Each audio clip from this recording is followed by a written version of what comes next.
Hello park managers, and welcome to this exclusive first look at one of the new features coming to Jurassic World Evolution 3, the Cretaceous Cruise. I'm Sandy, a principal designer on the game, and in this demo, I'm going to show you how to build this attraction through several enclosures, including the T-Rex. Hopefully everything goes to plan. Let's dive right in. I'm going to be building in our lovely Hawaii map. You can see we already have a lot going on here with a mix of enclosures. We've got some lagoons, aviaries and land enclosures, but also a number of new attractions. Floating in the background, you may have noticed a hot air balloon. And over here we have our new dinosaur encounter, where guests can pet your dinosaurs. These attractions are great, but what if you want something to go through an enclosure?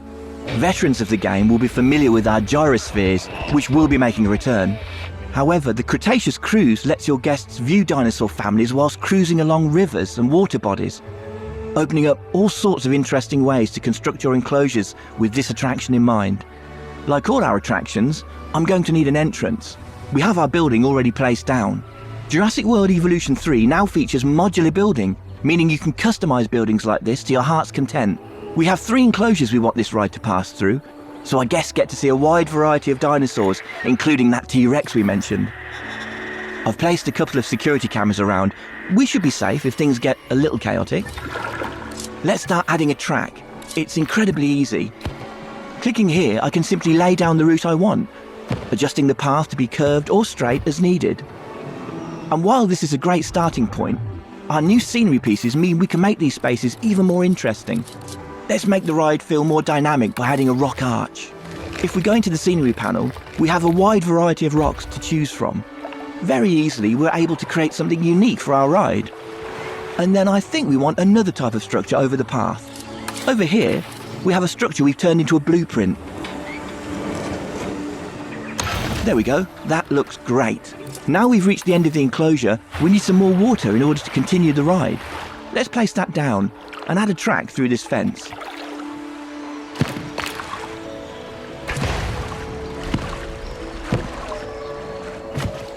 In this new enclosure, you can see that we have these elevated areas of terrain that can act as natural barriers to keep dinosaurs separated.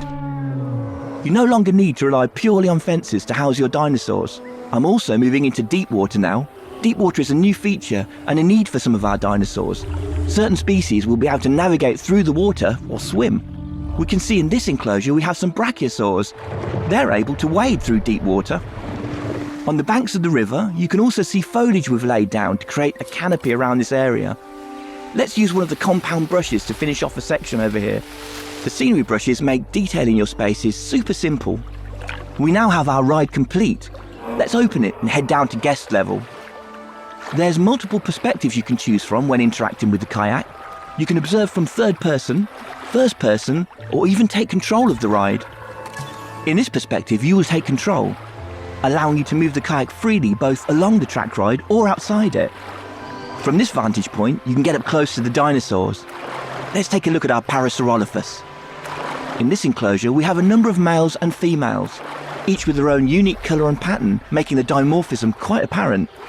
Dinosaur traits will be able to pass down from generation to generation, with certain features being worth more to your overall park rating. Over here, we can see the juveniles as they play in their enclosure. They'll interact with each other as well as adults, so keep an eye out. As we head into the next enclosure, let's hop over to one of the guest kayaks and check out what they're able to see. Passing through the canopy, it's a great chance to call out just how good the new lighting and water in the game looks. It adds so much to the effect of this attraction. And finally, we make our way into the T-Rex enclosure.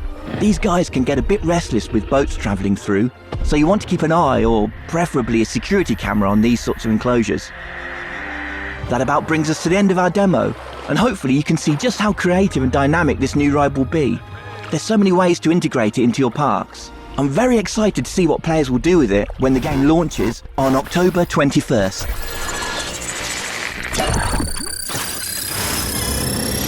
We have detected a loss of power across the park. Please bear with us as we deal with the issue.